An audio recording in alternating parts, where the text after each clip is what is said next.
إنما تصيبون العلم بصدقكم مع الله عز وجل.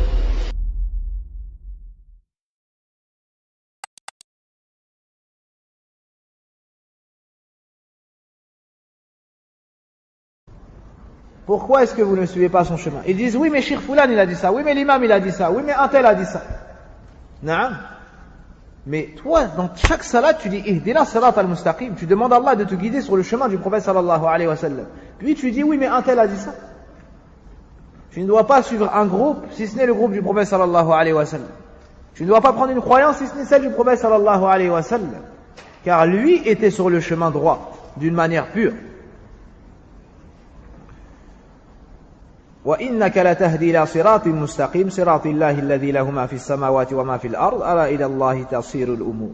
Allah nous dit également dans le Coran وَأَنَّ هَذَا صِرَاطِي مُسْتَقِيمًا فَاتَّبِعُوهُ وَلَا تَتَّبِعُوا السُّبُلَ. Et voici mon chemin droit dans toute sa rectitude, suivez-le. C'est le chemin de qui? Le chemin du prophète sallallahu alayhi wa sallam. Suivez-le, ne suivez pas les sentiers qui vous égareront. Naam. Les ulama ont dit c'est al-bid'a.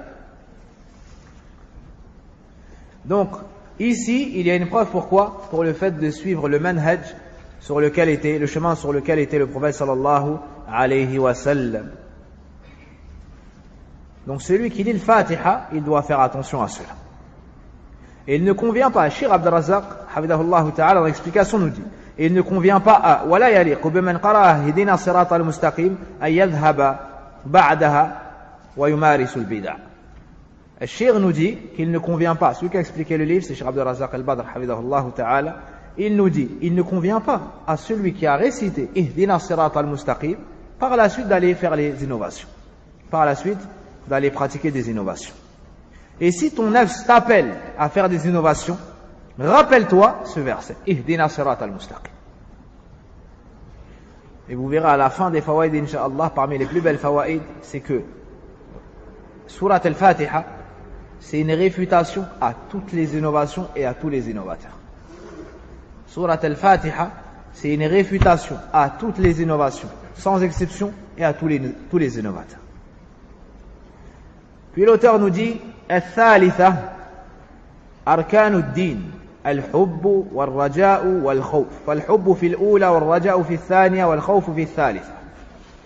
Il nous dit la troisième chose qu'on tire de cela, de cette sourate, les piliers de la religion, c'est-à-dire les piliers des actions du cœur. L'amour, l'espoir et la crainte. L'amour dans Alhamdulillahi Rabbil Alamin, l'espoir dans Ar-Rahman Ar-Rahim et la crainte dans Malik Yawmiddin. Et la crainte dans Malik Yawmiddin. Les savants appellent cela Arkanu Ta'abbud Al-Qalbiyya. Na'am, ou bien Muharrikat Al-Qulub. Les trois choses qui font bouger les cœurs. Chaque adoration, que ce soit la prière, que ce soit le pèlerinage, que ce soit le zakat, que ce soit, doit reposer sur ces trois piliers. Les trois adorations du cœur. Trois adorations du cœur. Tu fais l'adoration par amour pour Allah. Tu espères ce qu'il y a auprès d'Allah et par crainte d'Allah. Et par crainte d'Allah. Tu ne fais pas comme un soufia qui disent nous on adore Allah, pas parce qu'on a peur de l'enfer. Hein? Pas parce qu'on espère le paradis, non, juste parce qu'on l'aime. Hada batil. Hada batil. Al-Khawarij, eux, ils adorent Allah avec crainte. Al-Murja avec espoir. Amma Ahl al-Sunnah, na'am, eux adorent Allah avec amour, espoir et crainte. Hada huwa al-muwahhid, hada huwa al-muslim al-mu'min. C'est celui-ci qui est sur le droit chemin. Chaque adoration que tu fais doit reposer sur cela. Allah Azza wa Jalla a uni ces trois choses dans sa parole. Ulaika alladhina yad'un yabtaghuna ila rabbihim al-wasilata ayyuhum aqrab wa yarjuna rahmatahu wa yakhafuna 'adhabah. Naam. Dans le Coran, Allah Azza wa Jalla nous cite un verset qui englobe ces trois choses-là, l'amour, l'espoir et la crainte. Ceux qu'ils invoquent cherchent eux-mêmes à qui le moyen le mieux de se rapprocher, c'est-à-dire d'Allah. Ils espèrent sa miséricorde et ils craignent son châtiment. C'est ainsi qu'étaient les prophètes et les gens pieux. Ils adorent Allah Azza wa Jalla avec amour, crainte et espoir. Donc où est-ce qu'il y a où est-ce qu'on fait référence à l'amour dans le Fatiha? Dans quel verset? Naam. Alhamdulillahi Rabbil Alamin. Pourquoi? Pourquoi est-ce que tu loues Allah? Tu loues Allah parce qu'il est parfait dans ses noms, dans ses attributs. Et le cœur, naturellement, il se dirige vers celui qui est parfait. Dans cela, il y a l'amour. Aussi, pourquoi est-ce que tu loues Allah? Li karamihi wa li in'amihi. Tu loues Allah parce qu'il a été généreux envers toi. Tu loues Allah parce que il t'a comblé de ses bienfaits. Et chaque bienfait que tu médites augmente ton amour que tu as pour Allah subhanahu wa ta'ala. Et al-hamd, par définition, ne peut être qu'avec l'amour. S'il n'y a pas d'amour, c'est du madh. Ensuite, où est-ce qu'il y a al-raja, l'espoir? Dans le deuxième verset. Naam, ar-Rahman ar-Rahim. Ces deux noms-là comportent l'attribut de la rahma, de la miséricorde. Donc lorsque tu lis ça, ar-Rahman ar-Rahim, ton cœur développe l'amour. Tu espères ce qu'il y a auprès d'Allah Azza wa Jalla. Tu espères qu'Allah te pardonne tes péchés. Quand tu fais une bonne action, tu espères qu'Allah l'accepte. Et quand tu te repens pour un péché, tu espères qu'Allah t'accepte. Ensuite, où il y a la crainte dans le Fatiha? Naam. Malik Yawmiddin, le maître du jour de la rétribution, c'est le jour des comptes. Ça veut dire que tu seras ressuscité, ça veut dire que tu vas comparaître devant Allah. Yawma yaqumun nasu li rabbil alamin, le jour où les gens vont comparaître et se tenir debout devant le Seigneur des mondes. Donc ça te rappelle quoi? Ça te rappelle tes péchés, ça te rappelle le fait que tu n'as pas fait assez de bonnes actions, ça te rappelle le fait que tu vas être jugé chez Allah, ça te rappelle la balance, ça te rappelle l'enfer, le paradis, ça te rappelle les sirat, le pont, ça te rappelle les injustices que tu as pu faire aux gens. Naam. Donc tout cela développe la crainte dans ton cœur. Développe la crainte dans ton cœur. Ça te rappelle yawma yafirru al-mar'u min akhihi wa ummihi wa abihi, le jour où les gens vont se sauver de leurs propres parents. Subhanallah. Il va se sauver de son frère, de sa mère, de son père. Naam. Donc s'ils vont se sauver de leurs proches parents, que dire des autres?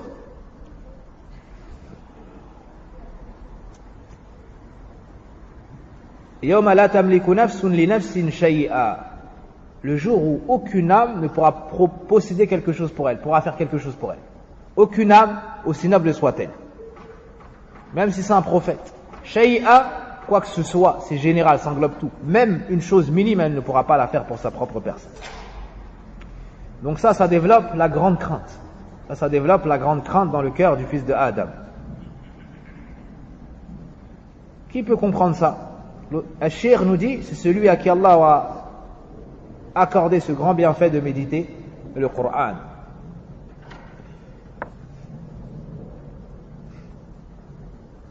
Après, et méditer, à quel moment on a cité l'adoration? Iyyaka na'budu wa iyyaka nasta'in n'a été cité qu'après avoir mis ces grandes bases. L'amour, dans le deuxième verset.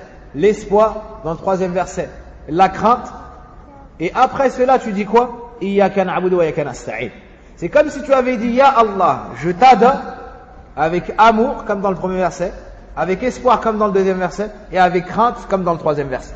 Après t'être préparé, après avoir rempli ton cœur d'amour, d'espoir et de crainte, maintenant tu peux adorer Allah Azza wa Jal et faire reposer cette adoration sur les piliers, na'am, des adorations du cœur, l'amour, la crainte et l'espoir. Et après cela, tu dis, Ya Allah, tout ce que je viens de citer, je ne pourrais pas le concrétiser, ni le faire, ne serait-ce qu'un tout petit peu de cela, sans quoi? Wa iyyaka nasta'in, sans ton aide. Wadah? Sans ton aide. Donc, la hawla wa la quwwata illa billah. Puis l'auteur nous dit, Ar-Rabi'a, donc la quatrième chose qu'on tire de Surat Al-Fatiha,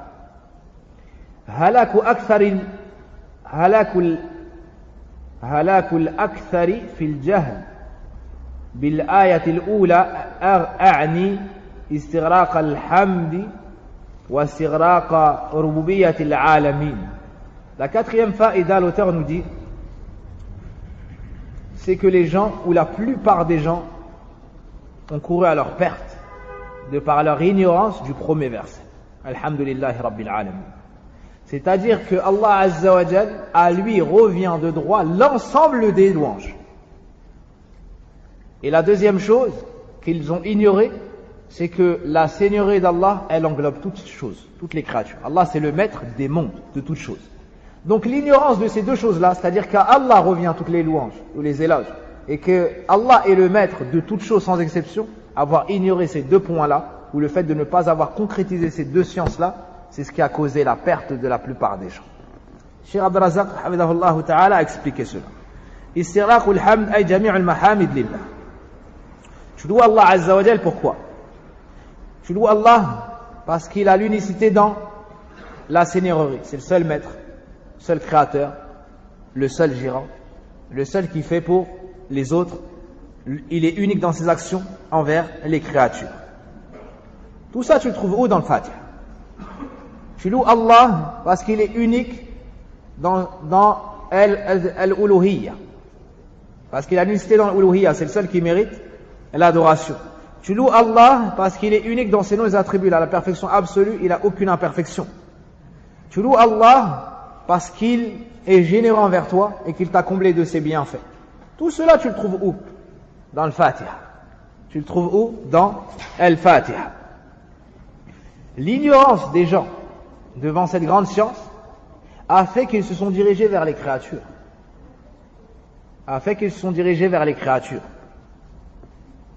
Alors que c'est Allah subhanahu wa ta'ala qui a mis dans les mains des créatures ce qu'on leur a donné. Et c'est Allah qui a donné la capacité aux créatures de leur donner. Et c'est Allah qui a fait en sorte qu'ils leur donnent. Donc même dans ce que les créatures nous donnent, la louange elle revient à Allah subhanahu wa ta'ala. Aussi, ils ont ignoré que la seigneurie d'Allah Azza wa Jal était globale et totale. C'est-à-dire que c'est le maître de toutes les créatures. Et par quelle porte les gens sont tombés dans le penchant vers autre qu'Allah, dans le shirk, du fait qu'ils ont eu des imperfections dans Tawhid al-Rububiyyah. Celui qui a la certitude qu'Allah c'est le seul maître et que toutes les louanges lui reviennent de droit. C'est le seul qui donne la vie, c'est le seul qui donne la mort, c'est le seul qui élève, c'est le seul qui rabaisse, c'est le seul qui donne à manger, c'est le seul qui soigne, c'est le seul qui guide. Celui qui concrétise ça, il ne peut pas invoquer un autre qu'Allah. Son cœur ne peut pas pencher vers un autre qu'Allah Azza wa Jalla. Donc lorsqu'ils ont eu des imperfections dans ce domaine-là, ça a donné des imperfections dans Tawhid al-Uluhiyya. Mais celui qui concrétise Tawhid al-Rububiyyah, il va concrétiser Tawhid al-Uluhiyya. Personne ne peut empêcher ce qu'Allah donne. Personne ne peut donner ce qu'Allah a retenu. Personne ne peut donner la puissance ou la retirer si ce n'est Allah. Personne ne peut retenir ce qu'Allah donne. Personne ne peut donner ce qu'Allah a retenu. Personne ne peut rendre personne ne peut rendre heureux celui qui n'a pas emprunté le chemin d'Allah. Personne ne pourra rendre malheureux celui qui a emprunté le chemin d'Allah. Et ainsi de suite. Celui qui a la certitude dans ça, Wallahi, son cœur ne se dirige pas vers les créatures. Même si une créature vient et pose des lingots d'or devant lui, son cœur, il sera dirigé vers Allah Azza wa Jal. Et il sait que ce qu'il vient de poser, ça appartient à Allah. Il sait que ce qu'il vient de poser a été fait parce qu'Allah l'a guidé à cela. Alors, il le remercie. Mais son cœur se dirige vers Allah subhanahu wa ta'ala. Al-Khamisa, awwalul mun'amu alayhim. Awwalul mun'ami alayhim. Wa awwalul maghdubi alayhim. Wa ad-dallin. La cinquième chose qu'on tire du verset, les premiers qui ont été comblés, les premiers qui ont encouru la colère et les premiers qui sont égarés. Le shir attire notre attention sur ce point-là. Toi, tu invoques Allah Azza wa Jalla afin qu'il te guide sur le chemin de ceux qui ont été comblés des faveurs d'Allah. Tu dois savoir qui ils sont. Tu dois savoir qui ils sont pour pouvoir emprunter parfaitement leur chemin et pour ne pas être attristé lorsque tu verras que vous êtes une minorité. Celui qui suit le chemin de la vérité, il va voir que les gens de la vérité sont ne sont pas nombreux. S'il ne sait pas derrière qui il marche, qui il suit et quel est son but, peut-être qu'il va faiblir en chemin. Par contre, si tu sais le chemin ou si tu connais le chemin que tu suis, et c'était le chemin de qui? فلا تستوحش من قلة السالكين. À ce moment-là, tu ne seras pas perturbé par le peu de suiveurs qu'il y a sur la vérité. Donc, toi, quand tu suis le chemin de Sirat al-Ladhina an'amta alayhim, qui sont-ils? Allah dit dans le Coran: وَمَا يُطِعِ اللَّهَ وَالرَّسُولَ فَأُولَٰئِكَ مَعَ الَّذِينَ أَنْعَمَ اللَّهُ عَلَيْهِم مِّنَ النَّبِيِّينَ وَالصِّدِّيقِينَ وَالشُّهَدَاءِ وَالصَّالِحِينَ وَحَسُنَ أُولَٰئِكَ رَفِيقًا. Ce sont les prophètes, les très véridiques, les martyrs et les gens pieux. À la tête des prophètes, Muhammad ibn Abdullah sallallahu alayhi wa sallam. À la tête des très véridiques, Abu Bakr as-Siddiq radiallahu anhu. Donc toi, tu marches sur leur chemin. C'est ça le chemin que tu suis. Le chemin du prophète sallallahu alayhi wa sallam, celui sur lequel était Abu Bakr, Omar, Uthman, Ali et l'ensemble des compagnons. Al-Maghdub alayhim, les premiers, ce sont A'immatud Dalal. Ce sont les imams de l'égarement, les guides qui mènent au feu de l'enfer, iyazan billah. Quand tu entends ça, tu vas te rappeler le bienfait d'Allah Azza wa Jal sur toi. Parce qu'Allah t'a choisi et t'a permis de suivre le chemin du prophète sallallahu alayhi wa sallam. Puis quand tu vois le Maghdub alayhim, tu as peur. Naam, tu as aussi peur parce que tu crains d'en faire partie. Donc tu remercies Allah pour t'en avoir sauvé et tu as peur d'y tomber. Alors tu es entre la crainte et l'espoir. Donc tu loues Allah parce qu'il t'a sauvé et tu demandes à Allah la protection et tu as peur parce que tu as peur de tomber dans cela. De cela on tire également quwwatut tamassuk bis sunnah. Sahib al-sunnah, il doit être fermement accroché à la vérité, à la sunnah. Pourquoi? Parce qu'il sait qu'il est sur le chemin du prophète sallallahu alayhi wa sallam.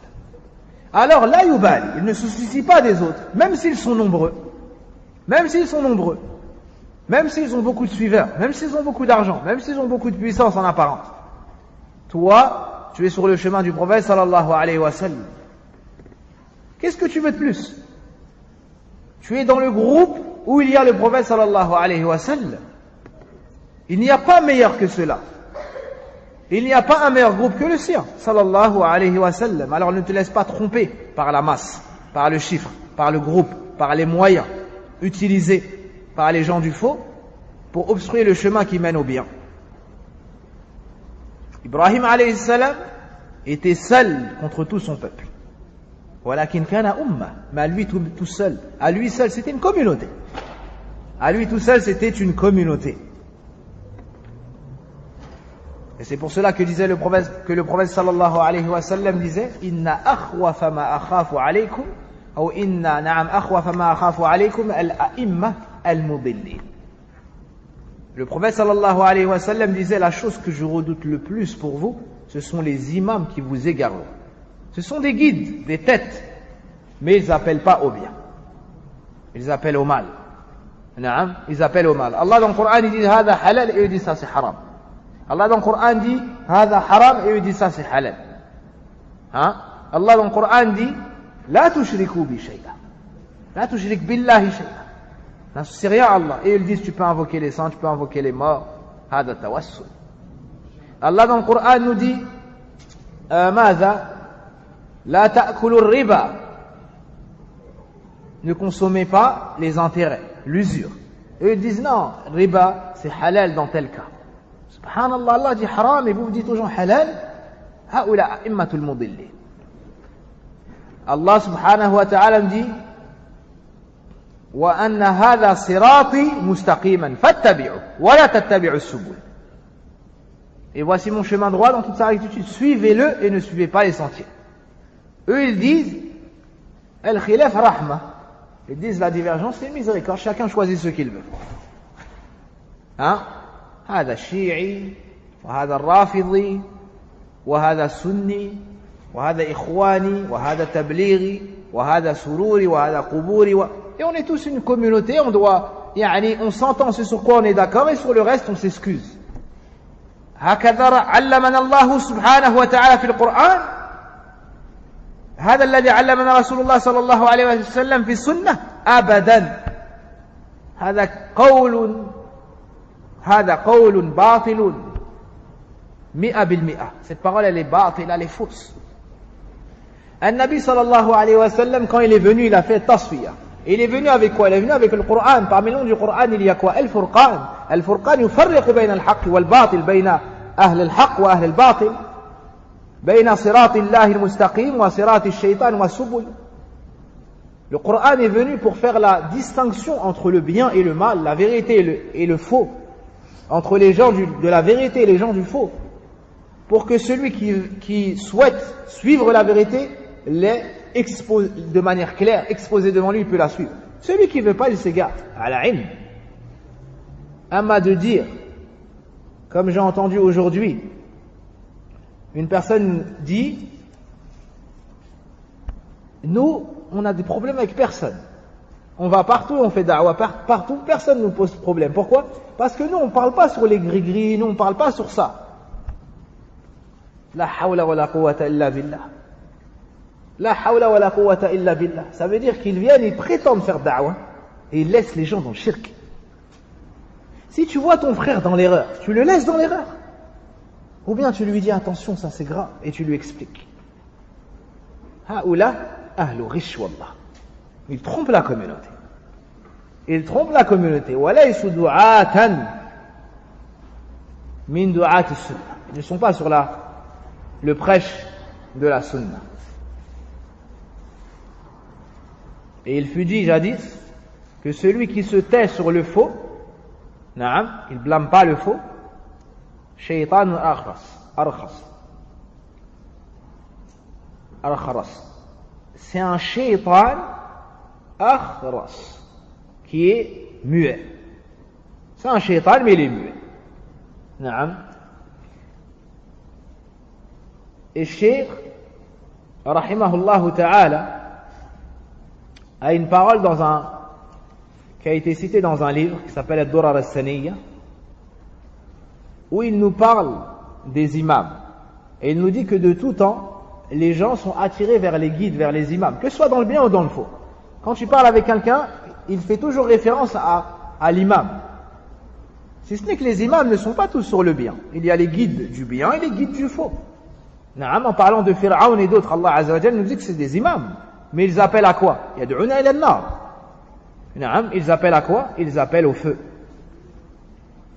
Et Cheikh Abd al-Razzaq a cité cette parole que je veux vous lire. قال رحمه الله تعالى تقريب الله للتوحيد بالعقل والنقل والأئمة والأدلة المصروفة. الشيخ رحمه الله تعالى nous dit تقريب الله للتوحيد. Allah tabaraka wa ta'ala a rapproché de nous al-tawhid, nous a fait comprendre le tawhid dans le Coran par plusieurs moyens. Bil aql, avec la raison saine. Bil naql, avec les textes. Wal a'imma, avec les imams, les guides. Wal adilla al-masrufa, avec d'autres preuves. Amma al-aql, فكون الإنسان الذي الذي في عقله أنك تلجأ إلى الحي ولا تلجأ إلى الميت وتطلب الحاضر ولا تطلب الغائب وتطلب الغني ولا تطلب الفقير. Avec la raison, celui qui a la raison saine, qu'est-ce qu'il fait? Il se dirige vers le vivant. Il ne se dirige pas vers le mort. Il se dirige vers le présent, celui qui est présent. Il ne se dirige pas vers celui qui est absent. Il se dirige vers le riche. Il ne se dirige pas vers le pauvre. Puis il nous dit quant au texte, فَفِي الْقُرْآنِ أَكْثَرُ مِنْ 40 مَثَلًا أي على التوحيد. Dans le Coran, il y a plus de 40 paraboles pour nous enseigner le tawhid. Pour nous enseigner le tawhid. Comme la parabole citée dans le Baqarah, la première, مثلهم كمثل الذي استوقد نارا. نعم. Dans sourate Ibrahim, dans sourate An-Nur. نعم. L'exemple avec la mouche, l'exemple avec An-Nakhla. نعم. Ou bien plutôt l'exemple avec l'arbre et les branches, comparé à pour nous faire comprendre l'iman, comment il est. Il y a plein de paraboles dans le Coran l'exemple du mushrik qui invoque Allah Azza wa Jal, il est semblable à celui qui prend de l'eau, les mains écartées, il veut porter cela à sa bouche. Il y a plein d'exemples dans le Coran qu'on appelle des paraboles al-amthal. Ibn Qayyim en a expliqué pas mal. Donc ici aussi on nous montre le tawhid. Troisièmement, al-a'imma, avec les guides, avec les guides. مثل ما يعرف الناس متعلقة قلوبهم باتباع العلماء. Les gens, c'est connu de tout temps que leurs cœurs sont rattachés au suivi de leurs savants. De leurs savants. Puis il nous met dans une situation où des gens diraient, quand tu leur parles, ils disent, ouais, mais moi, nous on suit notre imam, nous on suit l'imam un tel, nous on suit l'imam un tel. Les gens de l'innovation, les gens du shirk. Le shir nous dit, فَيُقَالْ مَنْ أَكْبَرُ الْأَئِمَّةِ. On leur dit, qui sont les plus grands imams, les plus grands guides. Hein? Qui sont les plus grands guides? Qu'est-ce que vous auriez répondu, vous? Les prophètes. Al-Shir, rahimahullah ta'ala, nous dit, وَمَعْلُومٌ أَنَّهُ مُحَمَّدٌ وَإِبْرَاهِمْ عَلَيْهِمَا الصَّلَاةُ وَالسَّلَامُ. C'est connu, c'est-à-dire c'est même pas discutable, que les plus grands guides sont qui?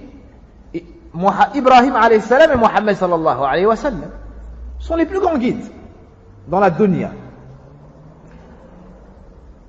Amma Ibrahim, quant à Ibrahim alayhi salam, فكما قال الله إني جاعلك للناس إماما. Allah dans le Coran nous enseigne qu'il a fait d'Ibrahim un guide. ومعلوم أنه جعله إماما, et c'est connu qu'il l'a mis en tant qu'imam dans quelle chose?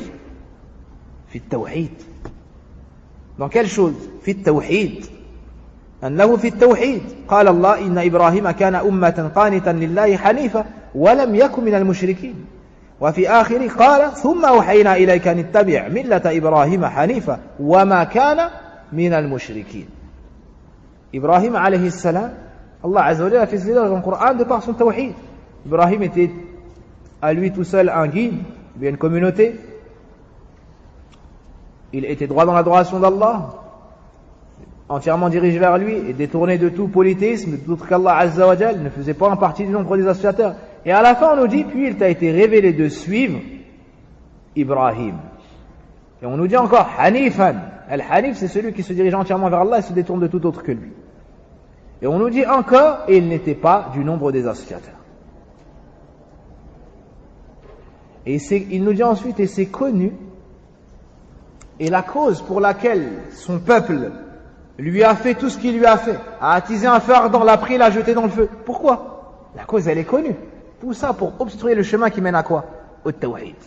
Avec quoi est-ce qu'ils n'étaient pas d'accord avec Ibrahim? Le tawhid. Pourquoi est-ce que son père lui a dit à quoi est-ce qu'il l'a appelé Ibrahim? Hein? On prend surat Maryam. واذكر في الكتاب إبراهيم إنه كان صديقا نبيا إذ قال لأبيه يا أبت لما تعبد ما لا يسمع ولا يبصر ولا يغني عنك شيئا يا أبت إني قد جاءني من العلم ما لم يأتك فاتبعني أهدك صراطا سويا أو مستقيما. سويا jusqu'à la fin des versets. Ibrahim alayhi salam a appelé son père au tawhid, il l'a mis en garde contre le shirk. Il a appelé le roi au tawhid, il l'a mis en garde contre le shirk. Il a appelé son peuple au tawhid, il les a mis en garde contre le shirk. Qu'est-ce qu'ils ont fait? Ils ont essayé de l'assassiner. Pourquoi tout ça? Pour être tawhid. Donc ça c'est wadh. Wa Muhammad, puis il passe au prophète Muhammad sallallahu alayhi wa sallam. Fa ayyu shay huwa mursalun bih. Puis l'auteur nous dit, rahimahullah ta'ala, ومحمد صلى الله عليه وسلم في أي شيء هو مرسل به دعوة الصالحين. Le shir nous dit, Cheikh Mohammed ibn Abdul Wahhab rahimahullah ta'ala, quant à Muhammad sallallahu alayhi wa sallam, avec quelle chose est-ce qu'il a été envoyé? L'adoration et l'invocation des gens pieux? Est-ce que c'est avec ça qu'il nous est venu? Huwa mursalun bihadmiha aw yuqimuha. Lorsque le prophète sallallahu alayhi wa sallam a été envoyé par Allah, avec quoi est-ce qu'il l'a envoyé? Afin qu'il laisse l'adoration des idoles, ou bien des gens pieux, plutôt, des gens pieux, ou bien pour casser cela? C'est évident la réponse. Le prophète sallam, il est venu pour qu'on arrête d'adorer autre qu'Allah Azza wa Jal. ومعلوم أنه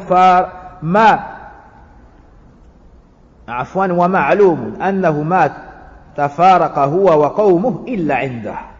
Et c'est connu de tous que la scission entre lui et son peuple a eu lieu à quel moment? Lorsqu'il leur a dit d'arrêter d'adorer les saints. Donc qui sont les plus grands imams? Ibrahim alayhi salam et Mohammed sallallahu alayhi wa sallam. À quoi est-ce qu'ils ont appelé? Au tawhid. Ils ont appelé à quoi? Au tawhid. Contre quoi est-ce qu'ils ont mis en garde? Contre le shirk. Puis il nous dit أما الأدلة المصروفة فبحر لا ساحل له كلما رأيت يدل على وحدانية الله. Quant aux autres preuves, al-kawniya, le ciel, la terre et toutes les choses, Al-Shir nous dit, voici une mer de laquelle on ne voit pas les côtes. C'est-à-dire il y a plein de preuves, c'est interminable. Chaque chose, il nous dit chaque chose que tu vois, c'est une preuve de l'unicité d'Allah Azza wa Jalla. Non. Puis l'auteur nous dit As-Sadisa, la sixième faïda.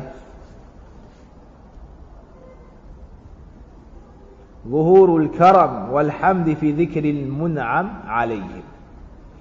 Le sixième point, c'est qu'on nous expose clairement la générosité d'Allah et le fait qu'il mérite la louange. Dans quoi? Al-Shir nous dit, dans le fait qu'il a comblé de ses faveurs ces gens-là. Dans le fait qu'il a comblé de ses faveurs ces gens-là. Ces gens-là, les prophètes, les messagers, les compagnons, tous ceux qui ont suivi la vérité. Qui est-ce qui leur a permis de suivre la vérité? Qui est-ce qui leur a facilité cela? Qui est-ce qui leur a donné la science? Qui est-ce qui les a maintenus sur cette vérité? C'est Allah. Donc on voit ici la générosité d'Allah envers ses serviteurs et le fait qu'ils méritent d'être loués pour les bienfaits et ses faveurs. Donc lorsque tu dis an'amta alayhim, ça te pousse à remercier Allah et à te montrer reconnaissant envers lui, à proclamer sa louange.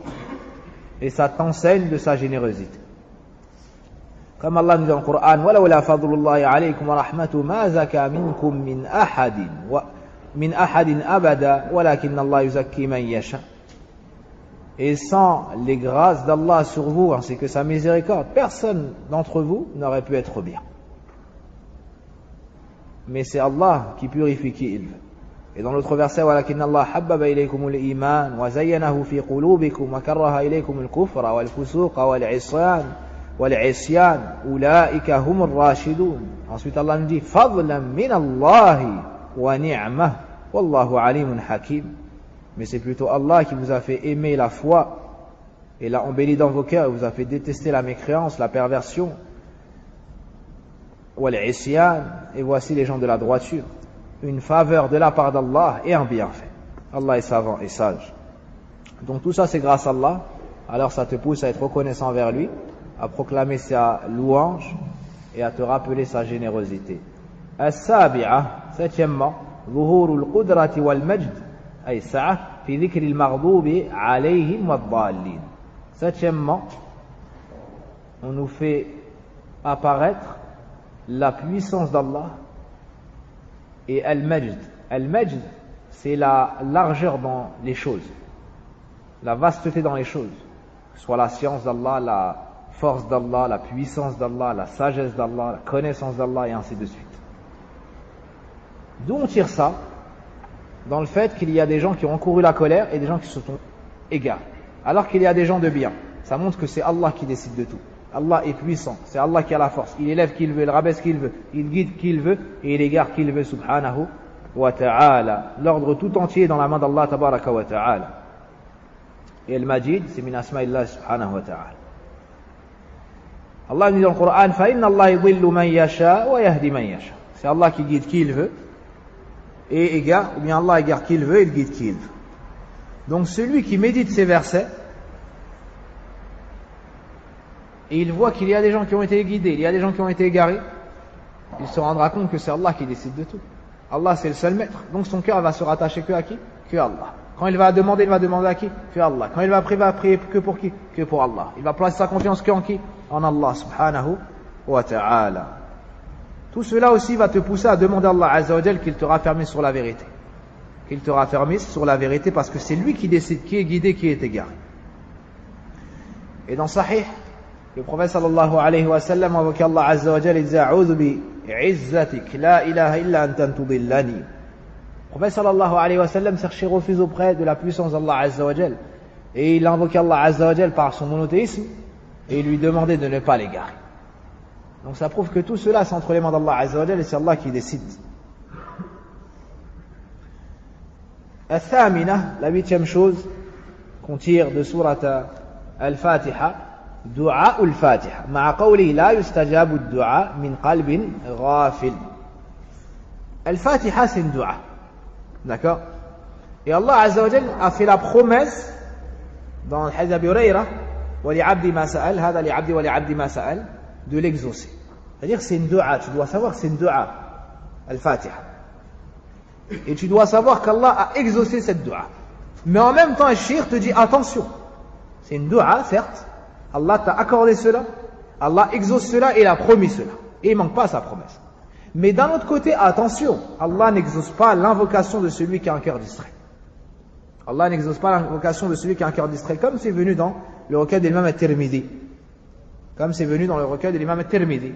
Dans lequel le prophète sallallahu alayhi wa sallam nous dit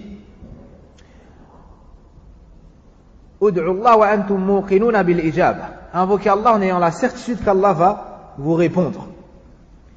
وَاعْلَمُوا أَنَّ اللَّهَ لَا يَسْتَجِيبُ دُعَاءَ ماذا من قلب غافل. لا, invoquez Allah en ayant la certitude qu'il vous répondra. وَاعْلَمُوا أَنَّ اللَّهَ لَا يَسْتَجِيبُ دعاء من قلب غافل. لا. Et sachez qu'Allah n'accepte pas l'invocation, n'exauce pas l'invocation d'un cœur qui provient d'un cœur distrait, étourdi. Donc, Allah exauce l'invocation. Il nous dit dans le Coran وَقَالَ رَبُّكُمُ ادْعُونِي أَسْتَجِبْ لَكُمْ. Et votre Seigneur a dit invoquez-moi, je vous répondrai. Et vous venez d'entendre le hadith. Mais en même temps, le prophète sallallahu alayhi wa sallam nous a enseigné qu'Allah n'accepte pas l'invocation de celui qui est distrait. La faïda suivante, التاسعة قوله صراط الذين أنعمت عليهم في حجة الإجماع. Donc dans la parole d'Allah, صراط الذين أنعمت عليهم, le chemin de ceux que tu as comblés de tes faveurs, il y a la preuve pour le consensus. L'ijma' c'est une preuve dans le din. Lorsqu'il y a le consensus, c'est que c'est la vérité, on n'a pas le droit de contredire cela. Et on a cité précédemment que entre dans ces gens-là qui Ar-Rusul et As-Sahaba. Donc quand les Sahaba sont d'accord sur une chose, c'est un ijma', on n'a pas le droit de les contredire. Quand les croyants sont d'accord sur une chose, on n'a pas le droit de les contredire. Entre dans ce groupe-là Abu Bakr et Omar, à plus forte raison. Allah dit dans le Coran وَالسَّابِقُونَ الْأَوَّلُونَ مِنَ الْمُهَاجِرِينَ وَالْأَنصَارِ وَالَّذِينَ اتَّبَعُوهُمْ بِإِحْسَانٍ رَضِيَ اللَّهُ عَنْهُمْ وَرَضُوا عَنْهُ. Et tout premier. Ensuite on nous cite les Sahaba en détail, les Muhajiroun, Al-Ansar. Puis on nous dit ceux qui les ont suivis avec excellence. Donc tout ça c'est des preuves pour l'ijma'. Quand la communauté s'accorde sur une chose, on n'a pas le droit de la contredire. Un autre verset qui prouve l'ijma' وَمَنْ يُشَاقِقِ الرَّسُولَ مِنْ بَعْدِ مَا تَبَيَّنَ لَهُ الْهُدَى وَيَتَّبِعْ غَيْرَ سَبِيلِ الْمُؤْمِنِينَ الْآيَةِ. Ceux qui fait scission avec le messager et suit un autre chemin que celui des croyants. On le laissera s'en remettre à ce qu'il a choisi. Et sa demeure finale sera l'enfer. À quelle mauvaise destination. العاشرة في الجملة في الجملة أو عفوا ما في الجملة من هلاك الإنسان إذا وكل إلى نفسه. La deuxième faïda qu'on tire dans cette même phrase, c'est l'anéantissement de la personne si on l'abandonne à sa propre personne. C'est-à-dire si Allah ne prend pas soin de lui, si Allah ne le prend pas à sa charge. Naam, in sahha at-ta'bir, si cela peut se dire en français. Si Allah abandonne le serviteur est anéanti. Donc à l'inverse, si Allah accorde la guide à son serviteur, le serviteur sera sauvé et aura le bonheur. Il y a deux choses à prendre en considération. At-tawfiq wal-khudlan. At-tawfiq wal-khudlan. L'assistance d'Allah. Avec ça, tu obtiens la réussite, le bonheur dans ce bas monde et l'au-delà. Par contre, si Allah t'abandonne, tu péris dans ce bas monde et dans l'au-delà.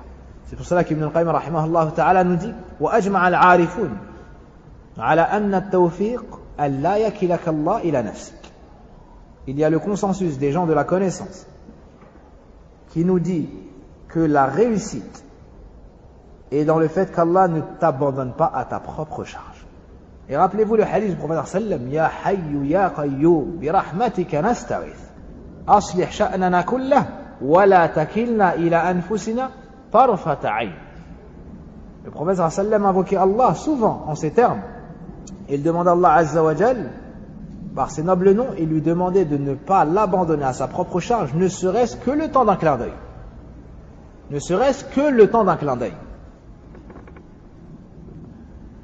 Donc on voit ici shiddata hajati al-abd ila yad'u Allah subhanahu wa ta'ala bi hada ad-du'a. Donc on voit le caractère indispensable de cette dua pour le serviteur. On ne peut pas se passer de cette dua, de demander à Allah azza wa jalla la guider. Et sans cette guidée, on serait anéanti. Donc chaque jour, 17 fois par jour, tu invoques Allah azza wa jalla en ces termes. Ça ne doit plus être pareil maintenant que tu as cette connaissance ou maintenant que tu t'es rappelé de cette science.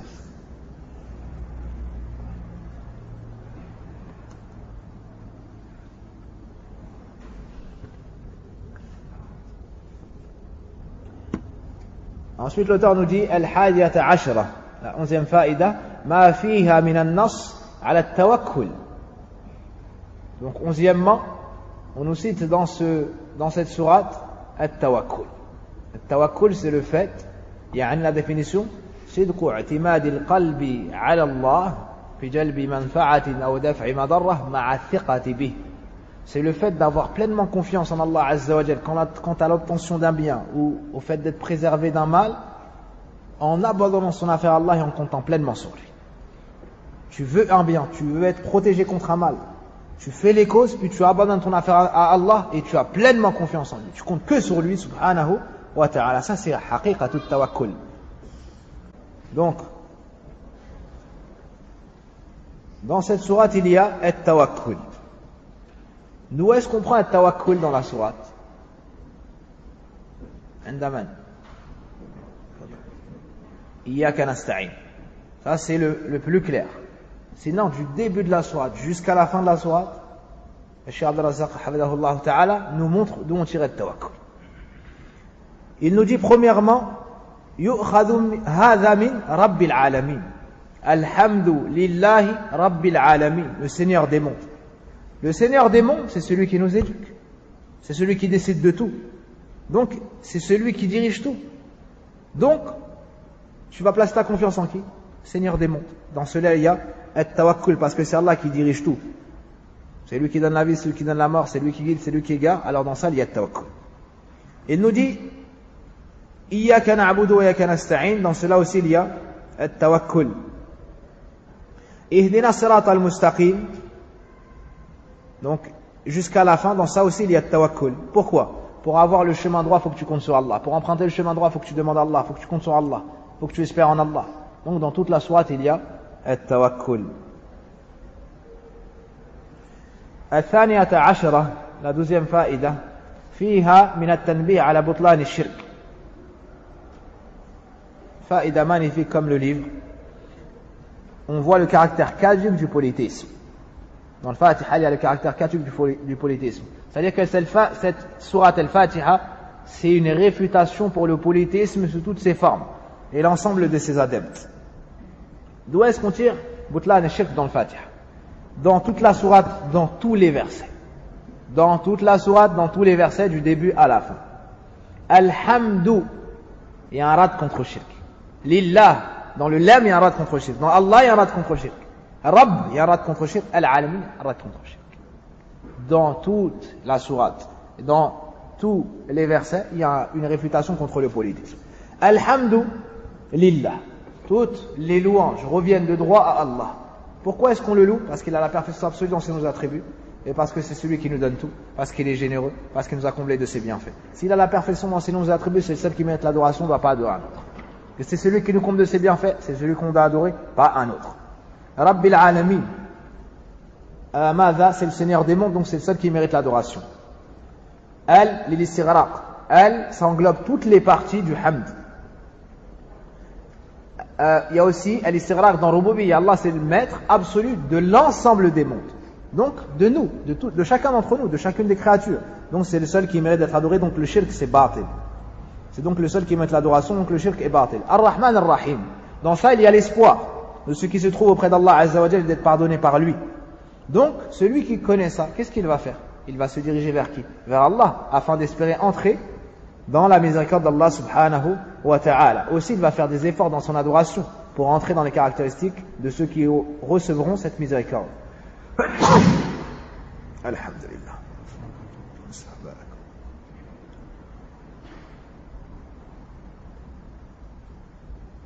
Ensuite, Malik Yawmiddin, le maître du jour de la rétribution. Donc il sait que c'est Allah qui va le juger. C'est Allah qui peut mettre au paradis, c'est Allah qui peut mettre en enfer, c'est Allah qui peut sauver de l'enfer. Donc il va faire quoi? Il va adorer Allah Azza wa Jal pour chercher sa satisfaction et ne pas être châtié. Iyyaka na'budu wa iyyaka nasta'in, ça c'est le tawhid. Donc ça met en garde contre le shirk. Parce que tu dis, on n'adore que toi ya Allah. Donc tu n'adores pas autre que lui, tu ne fais pas le shirk. Ihdina sirata al-mustaqim, sirata alladhina an'amta alayhim. Qui sont-ils? Ce sont les gens du tawhid. Les prophètes, les messagers, ceux qui ont suivi leur voie, donc les gens du tawhid. Tu demandes à Allah d'en faire partie. Puis tu demandes à Allah de ne pas te joindre aux gens du shirk. Ghayril maghdubi alayhim waladdallin. Tu demandes à Allah de ne pas faire partie de ceux qui ont encouru sa colère parce qu'ils ont fait du shirk et qui ont délaissé ses ordres et commis ses interdits. Donc toute la sourate est une réfutation contre le shirk. Et ce que je vous ai dit, c'est de manière résumée. Al-thalitha ashra. La troisième faïda, at-tanbih ala butlan al-bid'a. On attire notre attention dans cette sourate pour nous enseigner que toute innovation est caduque et fausse. Donc où sont ceux qui disent qu'il y a des bonnes innovations? Ceux qui font des bid'a, ils ont un problème dans l'amour du prophète sallallahu alayhi wa sallam. S'ils aimaient vraiment le prophète sallallahu alayhi wa sallam, ils n'auraient pas changé son message. Celui qui aime vraiment Rasulallah sallallahu alayhi wa sallam, il le suit. Et quand on lui dit le prophète sallallahu alayhi wa sallam a fait ça, il fait comme ça. Quand on lui dit le prophète sallallahu alayhi wa sallam n'a pas fait ça, il laisse. Même si ses parents ont fait, même si son frère fait, même si l'imam il le fait. Le guide, c'est Rasulullah sallallahu alayhi wa sallam. Le manhaj, c'est le manhaj sur lequel étaient sahaba radiallahu anhum. Ce qu'ils ont fait, c'est bien. Ce qu'ils n'ont pas fait, on ne le fait pas. Ça doit être une aqida chez nous. Ça doit être une croyance, ça doit être ancré dans nos cœurs. Et quand quelqu'un fait quelque chose, avant de dire c'est bien, avant de dire c'est bien, demande est-ce que le prophète sallam a fait comme ça? Est-ce qu'il nous a enseigné ça? Un homme est venu, au temps de Abdullah ibn Omar, il a fait l'adhan. Et il a chanté l'adhan, avec une belle voix. Aujourd'hui, lorsque les gens ils entendent ça, ils disent Masha'Allah, il fait trop bien l'adhan, il a une belle voix. Puis il est parti passer le salam à Abdullah ibn Omar. Puis il lui a dit Uhibbuka fillah, je t'aime pour Allah. Vous savez ce qu'il a répondu à Abdullah ibn Omar? Vous savez ce qu'il lui a répondu? Il lui a dit Wa ana ubghiduka fillah. Il lui a dit moi je te déteste pour Allah. L'homme il a été choqué, il lui a dit pourquoi? Il lui a dit parce que tu as fait l'adhan comme jamais le prophète sallallahu alayhi wa sallam nous a dit de faire. Ça c'est des gens qui ont aimé Rasulallah sallallahu alayhi wa sallam. Celui qui suit la sunna, il a une place. Celui qui innove, sa place elle tombe. Sa place, elle tombe. Par exemple, le fait de chanter les du'as, le fait de chanter, de psalmodier les du'as, ça met la sunna. Allahumma hdina fi man hadayt. Est-ce que Rasul sallallahu alayhi wa sallam a fait ça ou pas? Oui ou non? Il n'a pas fait ça. Est-ce qu'Abu Bakr a fait ça? Uthman, Ali? Non, Sahaba n'ont pas fait ça. Nous, on vient après. Est-ce qu'on va faire comme Rasulallah sallallahu alayhi wa sallam ou bien comme les autres? Allahumma hdina fi man hadayt wa afina fi man hadayt. Ad-du'a, on ne le chante pas. Tu psalmodies le Coran, mais tu psalmodies pas ad-du'a. Tu psalmodies pas ad-du'a.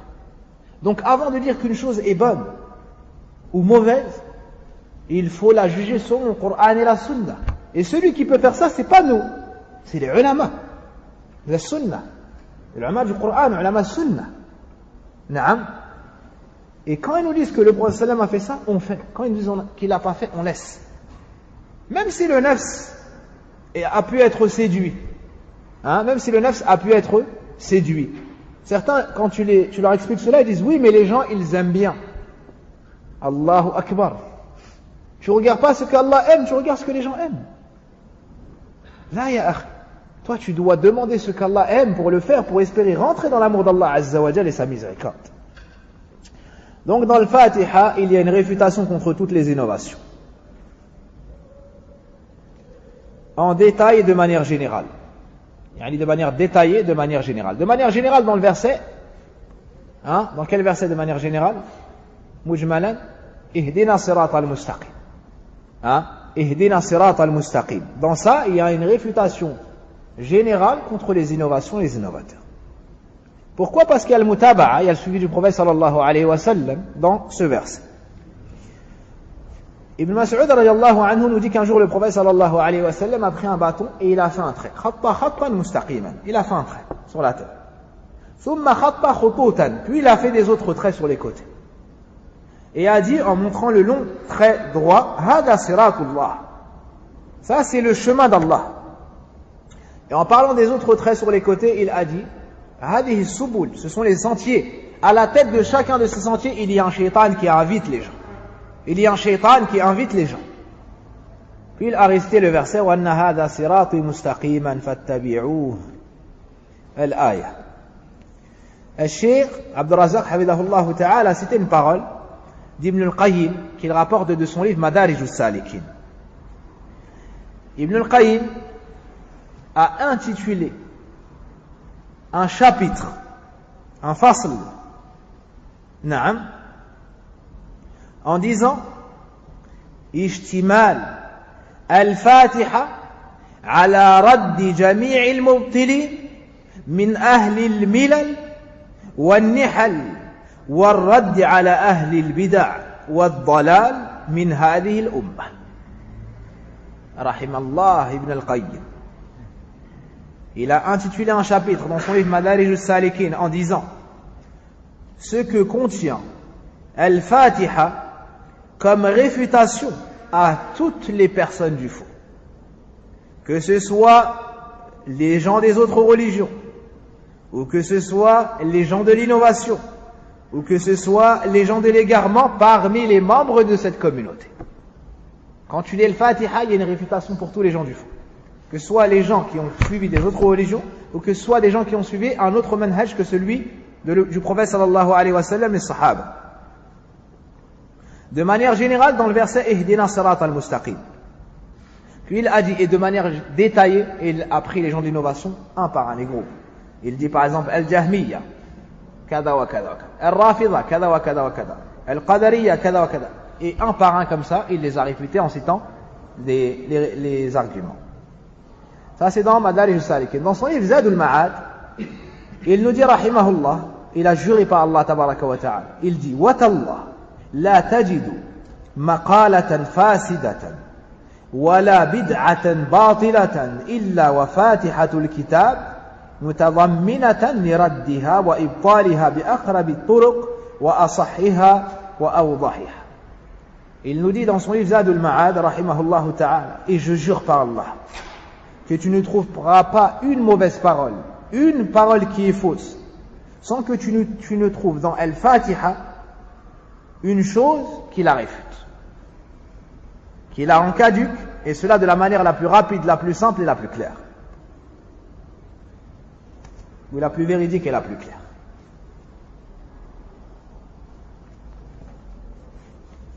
Voici pour ce point-là. الرابعة عشرة آيات الفاتحة كل آية منها لو يعلمها الإنسان صار فقيها. وكل آية أفردها معناها وكل آية أفرد معناها بالتصاني وكل آية أفرد معناها بالتصاني والله سبحانه وتعالى أعلم. Il finit en disant la 14e faïda, c'est que chaque verset de Sourate al-Fatiha, si la personne en avait la connaissance, ce serait devenu un savant.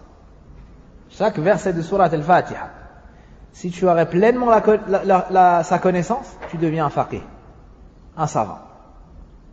Et chaque verset, tu aurais pu écrire un livre. Sur chaque verset, si tu avais cette science, tu aurais pu écrire un livre. Et il finit en disant Wallahu subhanahu wa ta'ala a'lam. Et il finit en disant qu'Allah est exempté de tout défaut et au-dessus de tout cela, et que c'est le savant. Après nous avoir donné toute cette science de Surat al-Fatiha, il nous dit Allah est plus savant. Na'am. Tout ce qu'on a cité ici du Cheikh, rahimahullah ta'ala, n'est qu'une partie des fawaïd de Surat al-Fatiha. Pour preuve, d'autres savants, et lui-même dans d'autres livres, a cité d'autres fawaïd. Na'am. D'autres savants ont cité des fawaïd, et lui dans d'autres livres a cité d'autres fawaïd.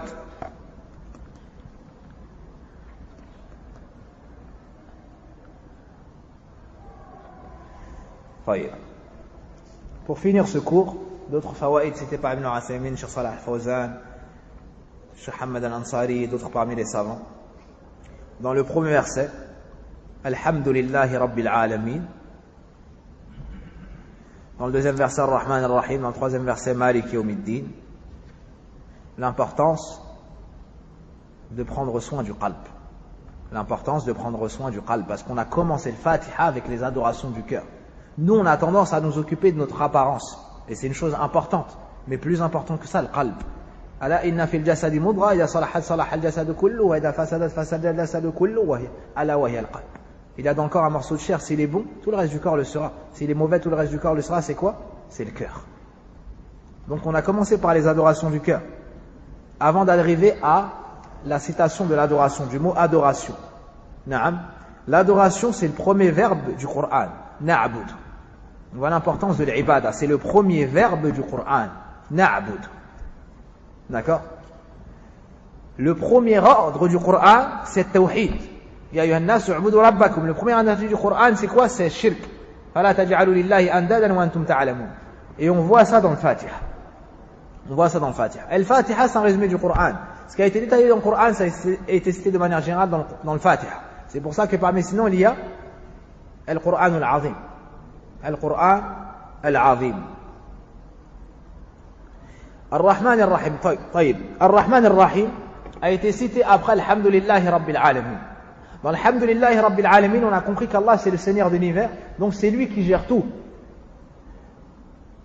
Juste après, on nous cite deux noms, et les deux noms comprennent l'attribut de la miséricorde. Allah aurait pu mettre n'importe quel, aurait pu citer n'importe quel de ces noms. Il a choisi de mettre deux noms. Ces deux noms, subhanallah, contiennent l'attribut de la miséricorde. Quelle est la sagesse de cela? Ibn Uthaymin rahimahullah ta'ala nous dit, lorsque la personne entend Alhamdulillahi Rabbil Alamin, na'am, elle voit qu'Allah c'est le Seigneur des mondes, et que c'est celui qui dirige tout, et c'est le maître absolu. Donc tu vois le rang d'Allah subhanahu wa ta'ala. Est-ce que cette rububiyya, cette création, cette gérance, est-ce qu'elle repose sur la dureté? Est-ce qu'elle repose sur la... C'est une domination suprême, mais elle repose sur quoi? Ar-Rahman ar-Rahim. Le cœur s'apaise. Elle repose sur la rahma. Cette seigneurie, ce kawn, cette khalq, cette création, tout entière, elle repose sur quoi? Elle repose sur la miséricorde. Pas sur la dureté. Pas sur la dureté. Et cette religion et ce prophète qui a été envoyé, ce Coran, tout ça c'est venu en tant que quoi? En tant que rahma. Wa ma arsalnaka illa rahmatan lil alamin. Le prophète sallallahu alayhi wa sallam nous dit, ou bien un jour il a vu une femme qui avait perdu son enfant. À chaque fois qu'elle trouvait un enfant, elle prenait, elle l'allaitait. Naam. Quand il a vu celle-ci, il a dit aux sahaba, Atura hadihi tarihatan waladaha fillah. Est-ce que vous pensez que celle-ci peut jeter son enfant dans le feu? Ils ont dit non, ya Rasulallah, tant qu'elle en est capable. Il leur a dit quoi? La miséricorde d'Allah, ou bien Allah a encore plus de pitié envers ses serviteurs que cette femme envers son enfant. Que cette femme envers son enfant. Ar-Rahman Ar-Rahim. À ce moment-là, tu développes la rahma. de ton cœur. Il y a une qissa, une belle histoire que les savants citent, et ça fait référence encore à la miséricorde d'Allah subhanahu wa ta'ala. C'est qu'une femme s'est mise en colère contre son enfant. Elle s'est mise en colère contre son enfant parce qu'il lui a désobéi. Qu'est-ce qu'elle a fait? Elle a ouvert la porte, elle l'a jeté. Elle l'a viré de la maison. L'enfant, il est sorti, il a essayé de trouver refuge, mais il ne savait pas où aller. Au final, qu'est-ce qu'il a fait? Il est revenu à la porte et il s'est mis par terre devant la porte. Il frappait, elle ne voulait pas l'ouvrir. Ensuite, elle est revenue, elle a ouvert la porte. Quand elle a ouvert la porte, elle l'a vu comme ça l'a touché énormément. Elle l'a pris, elle l'a serré.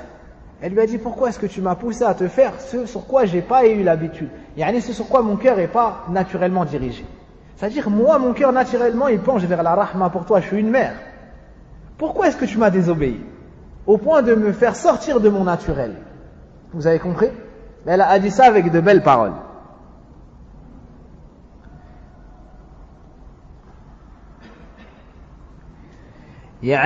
فلما رأته على تلك الحال لم تملك أن رمت نفسها عليه.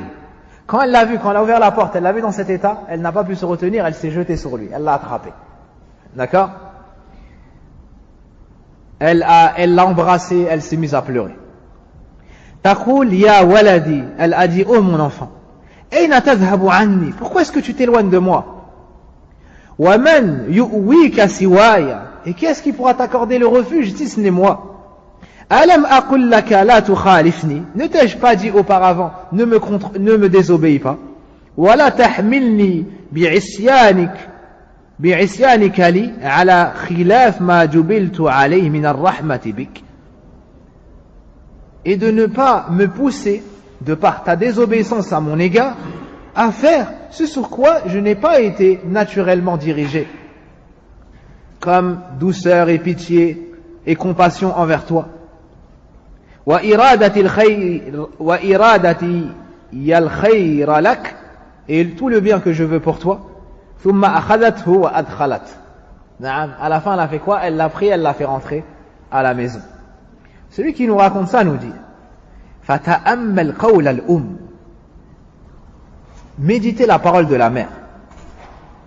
Ne me pousse pas de par ta désobéissance à faire ce sur quoi naturellement je ne penche pas, comme miséricorde, comme douceur et compassion. Sachez qu'Allah a plus de pitié que cette mère envers son enfant pour ses serviteurs.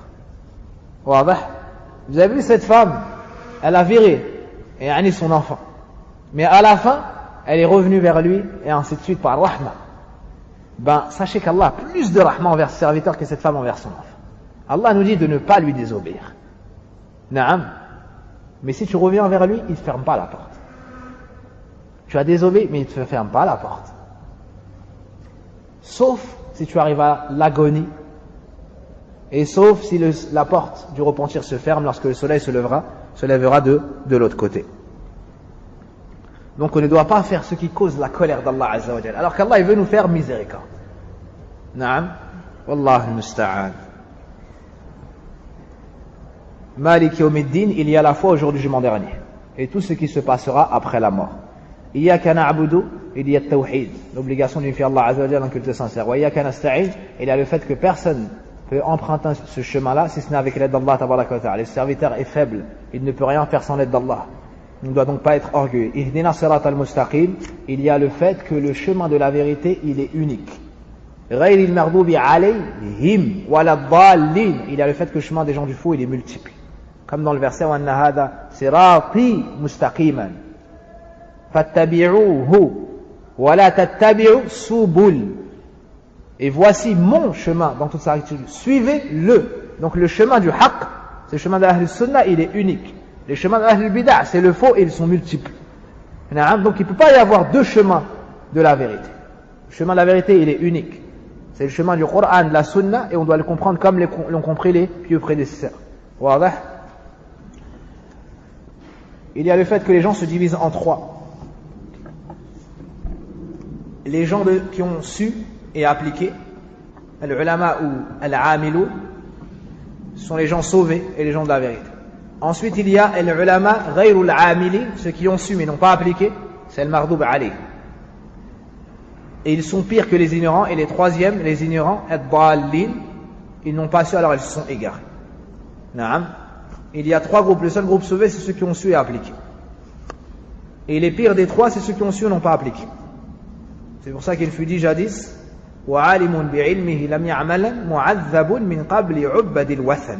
Et un savant qui n'a pas appliqué sa science sera châtié avant les adorateurs des idoles.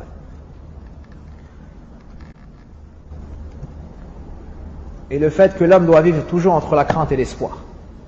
Il espère être dans le groupe sauvé, il a peur de tomber dans le groupe des gens du faux. Et il y a beaucoup de fawaïd encore. Il y a al-nubuwat. Il y a l'annonce de la nubuwa. Pourquoi? Parce qu'on nous dit d'être sur le droit chemin et de ne pas nous égarer, nous d'entrer dans les gens de la colère. Et cela ne peut se concrétiser si ce n'est avec un prophète. Donc dans ça, il y a la preuve pour la prophétie de Mohammed sallallahu alayhi wa sallam. Il y a la preuve du ijma', cela a déjà été cité. Il y a encore beaucoup d'autres fawaïd, mais j'ai déjà pris beaucoup de temps. On va essayer de continuer ce cours. Inch'Allah ta'ala, le prochain cours, sera jeudi. Si on peut faire mercredi avant, on verra. Naam, vous suivez sur le site. Inch'Allah, je vous informerai. وصل اللهم وبارك على نبينا محمد وعلى آله وصحبه أجمعين. اللهم يا حي يا قيوم برحمتك نستغيث أصلح شأننا كله ولا تكلني إلى أنفسنا طرفة عين. ربنا آتنا في الدنيا حسنة وفي الآخرة حسنة وقنا عذاب النار.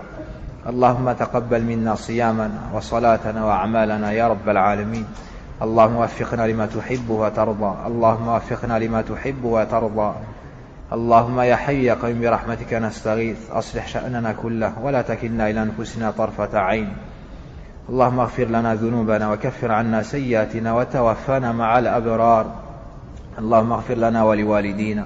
اللهم اغفر لنا ولوالدينا. اللهم اغفر لنا ولوالدينا وللمؤمنين والمؤمنات الأحياء منهم والأموات.